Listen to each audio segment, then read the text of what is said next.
À la une de cette édition, le démantèlement du camp de Rome, situé rue de Constantine à Saint-André-les-Lilles.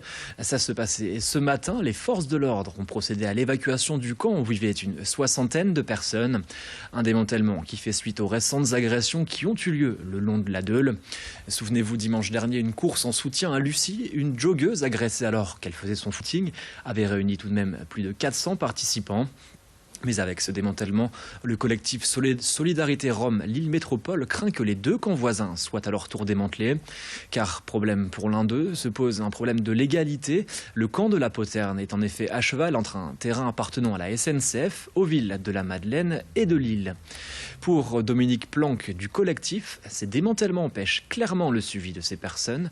Par le collectif, Vincent Vieillard l'a rencontré, on écoute son témoignage. Si on est là aussi aujourd'hui, c'est pour dire au préfet, ça suffit. On déplore l'expulsion de ce matin, l'évacuation policière de ce matin, mais il faut pas s'en prendre aux deux autres camps qui sont à proximité. Enfin, encore une fois, il faut une individualisation des peines. S'il y a des gens qui ont fait des conneries, il faut les sanctionner, mais il faut pas s'en prendre à tous les gens qui habitent autour parce qu'ils sont roms, parce qu'ils sont roumains. Ça n'existe pas. La peine collective en France n'existe pas. Nous, on pense que ces familles cherchent à s'intégrer. Elles sont en France de toute façon. Elles ne repartiront pas. On le sait qu'elles sont là depuis 7, parfois 10 ans. L'avenir des enfants est en France. Il faut, plutôt que de prendre des moyens policiers pour les évacuer, prenons des moyens pour les intégrer et les amener à l'éducation.